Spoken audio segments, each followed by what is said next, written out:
High বন্ধুরা, welcome to my channel SR blog. আজ আমি তোমাদের সামনে আবার নিয়ে এসেছি আর একটা নতুন রেসিপি নিয়ে। তবে বন্ধুরা, রেসিপিটা আজ আমি তোমাদের বানিয়ে দেখাবো না, আজকে দেখাবে আমার ছেলে। আর রেসিপিটা তোমাদের জানাই, রেসিপি চিকেনের একটা রেসিপি, কিন্তু রেসিপিটা ও নিজের মতো করে বানাবে আর ও নিজের মতো করে উপকরণ দিয়ে ওর নিজের স্টাইলে। তাহলে তোমরা প্রথম থেকে শেষ পর্যন্ত দেখো ভিডিওটা, আর কি কি উপকরণ লাগছে দেখে নাও। চলো, আর ভিডিওটা তোমরা স্কিপ করবে না, ও কী কী উপকরণ দিয়েছে আর দেখো তোমরা। ঠিক আছে, চলো। এখানে নিয়ে নিয়েছি মাংস, ভেজে রাখা আলু, এর মধ্যে রয়েছে পেঁয়াজ, আদা, রসুন ভেজে নেওয়া। এখানে রয়েছে লঙ্কা গুঁড়ো, হলুদ গুঁড়ো, নুন, জিরে গুঁড়ো, ধনে গুঁড়ো, তেজপাতা, গোটা গরম মশলা। গোটা গরম মশলার মধ্যে রয়েছে দারচিনি, লবঙ্গ, বড় এলাচ, ছোটো এলাচ, জায়ফল, স্টার আনিস আর শুকনো আদা। আর এদিকে রয়েছে টমেটো, ধনেপাতা। আরে বন্ধুরা, রেসিপিটা শুরু করা যাক। বাহ, তাহলে এখানে আমার তেল গরম হয়ে গেছে। এবার এখানে আমি মাংসের টুকরোগুলোকে হালকা করে ভেজে নেব।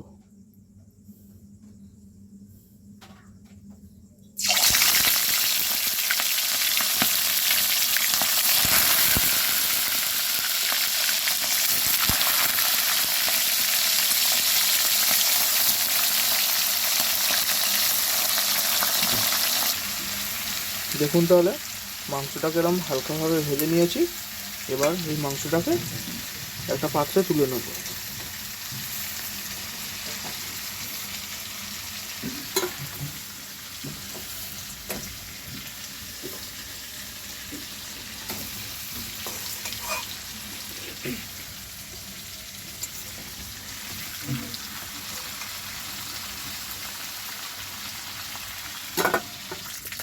তাহলে আমি এখানে মাংসটা হালকা ভেজে তুলে নিয়েছি।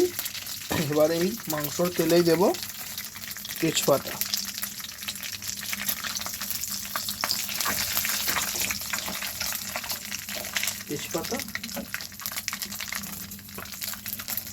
আর সেই ভেজে রাখা মশলাটা মিক্সিতে আমি ভালো করে বেটে নিয়েছি।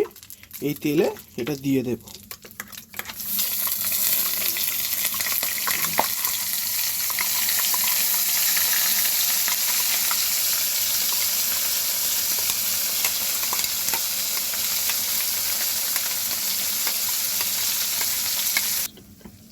এবার এর মধ্যে দিয়ে দেবো নুন, হলুদ গুঁড়ো,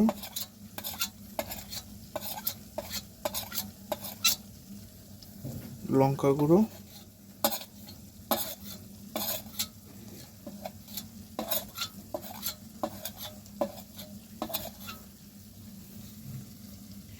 জিরে গুঁড়ো, ধনে গুঁড়ো।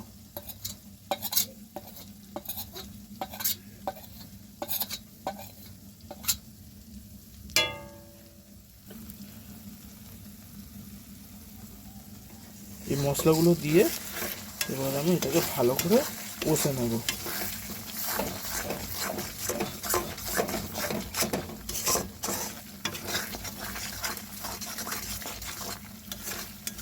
এবার এই মশলার মধ্যে মিক্সির বাটি ধোয়া জলটা দিয়ে দেবো, দিয়ে আর একটু ভালো করে কষিয়ে নেব।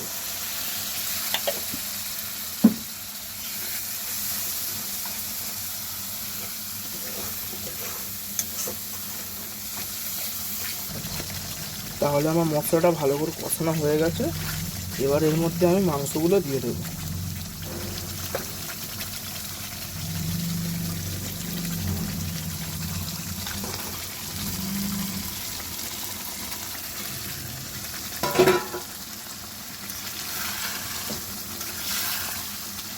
এবার মাংসগুলো দিয়ে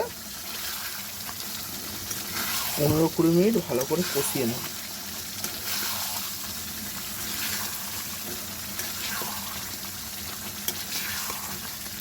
মাংসটা আমার 15-20 মিনিট ভালো করে কষানো হয়ে গেছে। এবার এর মধ্যে আমি টমেটো দিয়ে দেবো, কেটে রাখা টমেটো।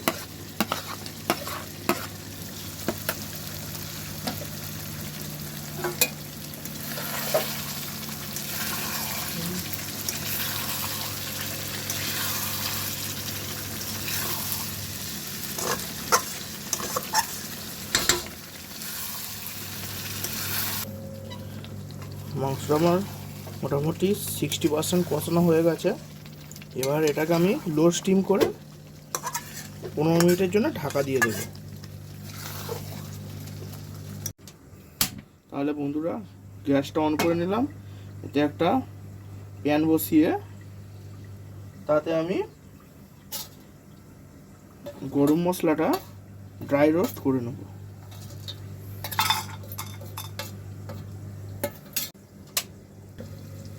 তাহলে মাংসটাকে ঢেকে রেখেছিলাম, এবার ঢাকাটা খুলে দেখবো মাংসটা কতটা সিদ্ধ হয়েছে।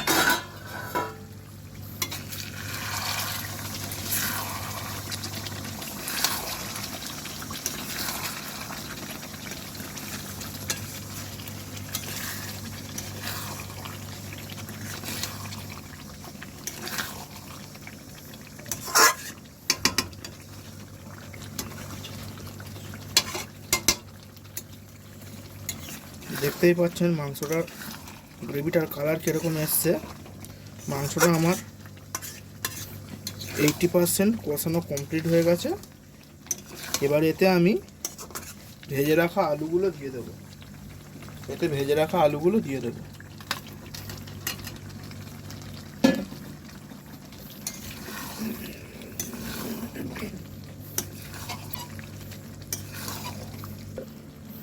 তাহলে আমার চিকেনটার কালার দেখতেই পাচ্ছেন কীরকম হয়েছে।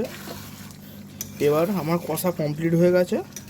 এবার এতে আমি সামান্য পরিমাণ জল দিয়ে এটাকে ঢাকনা দিয়ে আরও 15 থেকে 20 মিনিট ভালো করে সিদ্ধ করে নেব মাংসগুলো।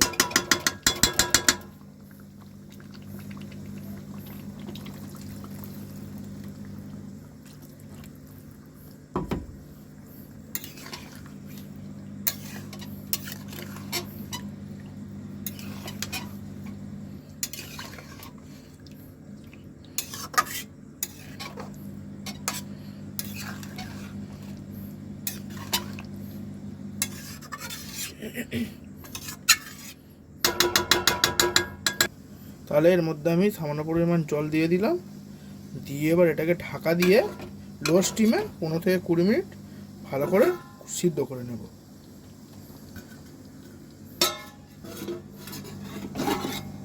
তাহলে এর মধ্যে আমি ভেজে রাখা গরম মশলাগুলোকে ভালো করে গুঁড়ো করে নেব।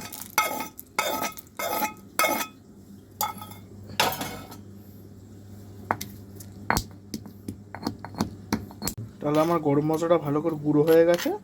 এবারে এটাকে আমি একটা অন্য পাত্রে তুলে নেব।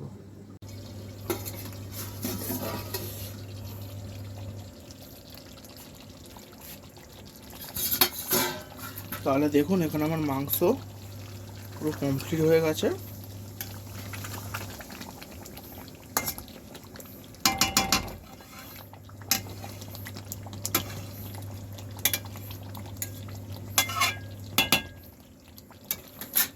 এবার এর মধ্যে সেই ভেজে রেখে গুঁড়ো করা গরম মশলাটা দিয়ে দেব।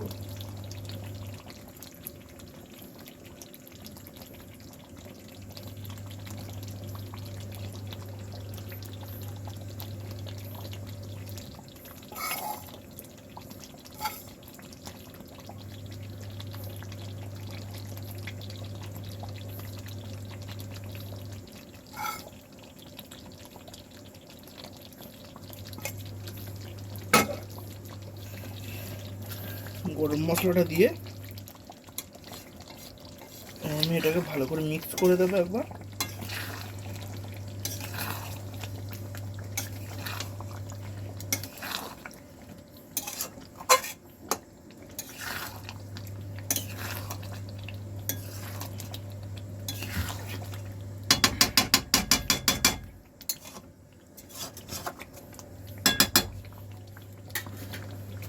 এবার ওপর থেকে কেটে রাখা ধনে পাতা ছড়িয়ে দেব।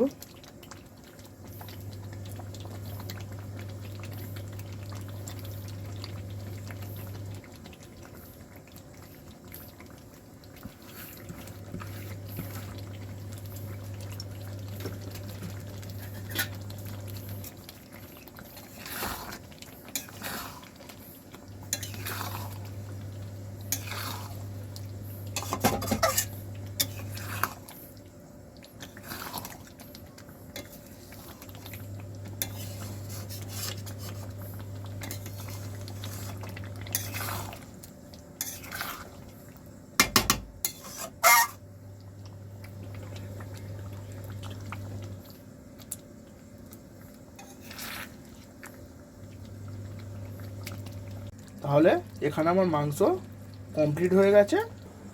তাহলে এবার মাংসটা আমি মাকে দিয়ে টেস্ট করাবো। বন্ধুরা, তাহলে এতক্ষণ আমার ছেলে রান্না করলো, তোমরা দেখেছো কেমনভাবে রান্না করেছে। আর রান্নাটা খেয়ে আমি বলছি কেমন হয়েছে। আগে টেস্ট করি, তারপরে বলছি।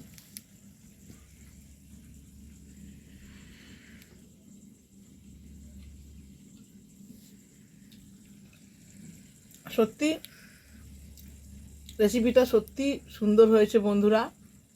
তোমরা এইভাবে রান্না করবে আর কমেন্ট করে জানাবে কেমন রান্নাটা হয়েছে। আর ভিডিওটা যদি ভালো লেগে থাকে একটা লাইক দেবে আর সাবস্ক্রাইব করবে চ্যানেলটাকে। তোমরা যদি নতুন হয়ে থাকো চ্যানেলটাকে সাবস্ক্রাইব করবে। তাহলে ভিডিওটা এই পর্যন্ত রাখছি। Tata, by.